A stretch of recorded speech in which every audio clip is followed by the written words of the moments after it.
Muy buenos días. Thank you so much. First of all, I'd like to thank the President of the Parliamentary Forum on Intelligence and Security, Mr. Robert Pittinger, as well as the ambassadors, members of the diplomatic body, the President of the House of Representatives of the Philippines, and the senators and members of Parliament, and of course to everyone present, to the authorities, the attendees, and the media, because it's very important that what we say here today and what we debate here today goes beyond these walls, so that we can have a clear, loud voice in every corner. So please be welcome once again to the Spanish Senate. For us, it's very important to welcome this international forum with such a great prestige in our home. This forum will allow, in the next few days, to reflect, to establish a dialogue, and to assess the main topics related to global security, as well as carrying out proposals which are necessary to build something as important as the societies that are safer by the day, because without safety we cannot have anything. Today and tomorrow we're going to have in this forum the main experts at European and global level in security and intelligence, not just within the institutional and public sphere, but also from the perspective of the experience and the knowledge of the private sector. On the other hand, I'd like to thank the organizers for choosing the Senate of Spain to hold this forum, and I'd like to thank especially the personal involvement of Congressman Pittinger, as well as the rest of his closer collaborators, due to all the facilities and of how simple it's been to work with you. Humbly from the Senate, we've made available all of our means for these meeting, forum and working sessions be successful, because the mission does deserve it. It is the 29th edition, the first one organized in Spain. I'm sure it will not be the last one. Europe and cities such as Paris, Berlin or London had already hosted this important forum, but we were lacking with Madrid, and respecting the whole diplomatic body, I think you came to one of the most wonderful cities in Europe and in the world. And I do hope, wish and trust that besides this working session, you will have some time to enjoy our people, our culture, our traditions and our food.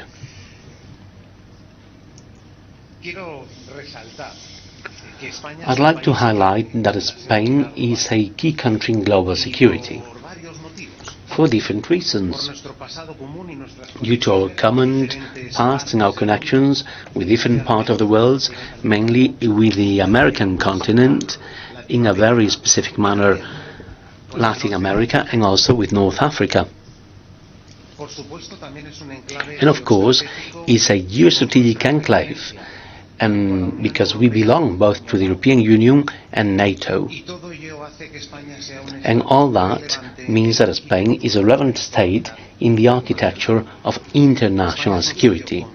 Spain is a committed partner at the avant-garde in intelligence and security. And all of you may know that Spain has suffered the consequences of terrorism and of the criminal band ETA, which actually operated for several decades. To that, we had to sadly add the bombings of March 11, 2004, one of the biggest bombings in Europe, where they took the life of more than 190 people and where more than 2 people were hurt. These kind of bombings and attacks meant that the level of demand of the security forces of the state is maximum, and that they're continuously on alert. Likewise, they successfully work to prevent new attacks and crimes against society, which places our state security forces and corps amongst the best in the world when it comes to security, intelligence, and being a reference and an example for many countries. I'd also like to thank and refer to the fact that Spain has been making an effort for years to be amongst the expert countries in cybersecurity. According to the last cybersecurity global index made by the International Telecommunications Union, Spain is one of the most cyber-secure countries in the world, even though we have many attacks, and both things are complementary. And in February 2022, the invasion of Ukraine by Russia also forced countries to intensify and adapt their intelligence and security systems. Let's remember that we have a war at the border of the European Union. We cannot forget that for a second. And that threatens our democracies, our freedoms, and our states of law. Russia has not respected national sovereignty or the borders of a European country, like Ukraine. This war takes place with body-to-body confrontations, but also with drone attacks, cyber attacks, critical infrastructures, and other less common techniques, where technology plays an increasingly determining role. We also have other wars and conflicts taking place now in the world that are generating instability and uncertainty in quite a few countries. A war conflict leads surely to a migration process, which is a phenomenon that mafias avail of to traffic people or irregular migrants. And we'll also speak about that because it's an important topic in this forum. On the other hand, we need to pay attention to the FIMI for main information and inference, because the interference of third parties in electoral processes have a clear target to undermine democracies, destabilize Western societies, and divide powerful organizations such as the European Union. Related to this, we have misinformation or fake news, able to generate biased opinions by certain powers corresponding to the interests of certain states. Besides, countries need to face new situations such as cyber terrorism, the hybrid wars, and the attacks in the grey area, as well as non-conventional threats. This situation is being generated and availed of by the conglomerates of organized crime. Countries have limited resources, forcing us to prioritize certain actions. But holding fora, meetings, and reaching conclusions such as the ones we'll hear here give meaning and strength to the expression that together we are stronger. Before that, criminal organizations diversify their activities, their illegal activities, and they base them on transnational and technological structures, availing often the institutional weakness of some countries and organizations. Let's go to solutions now, because we've already described what's happening in this world that we're now living in. We need to keep promoting international cooperation. That's essential, because organized crime, drug trafficking and other threats do not know about borders. These are transnational threats, and therefore countries cannot face them in an isolated manner.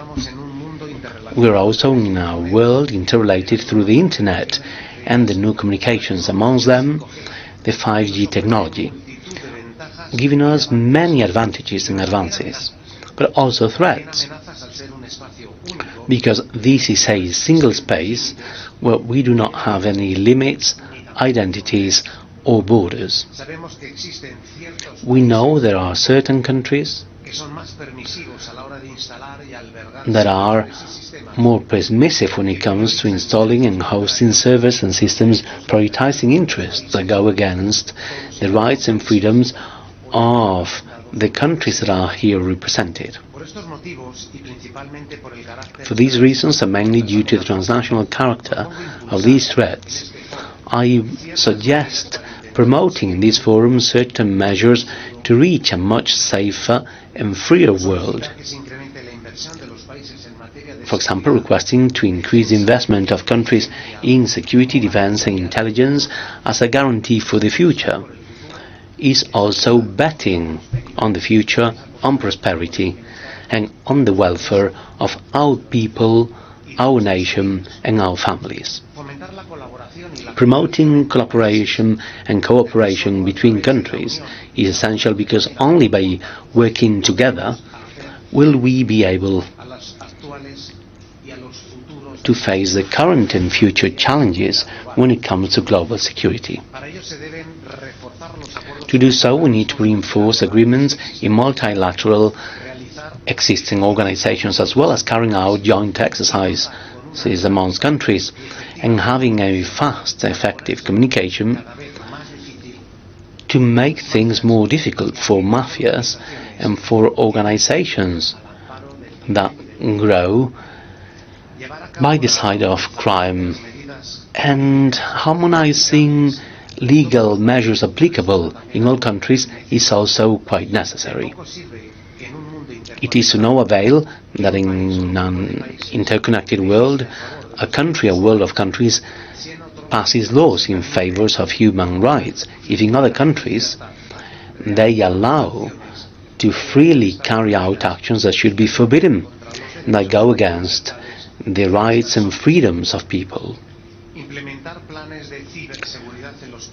It's also important to implement cybersecurity plans in countries to prevent attacks against institutions, administrations and or critical infrastructures, as well as having security forces sharing knowledge, information, experience and best practices in these areas. There is obviously much still to be done, but we know which is the path to follow. We also need to improve the joint response capability of these countries in the face of these threats and challenges, and this needs to be a shared mission and target shared by everyone. And in order to improve our effectiveness, we need to do that. And we also need better training of the security forces in the fight against organized crime and other transnational threats against security, as well as creating specific units. I'm about to finish, and out of all this,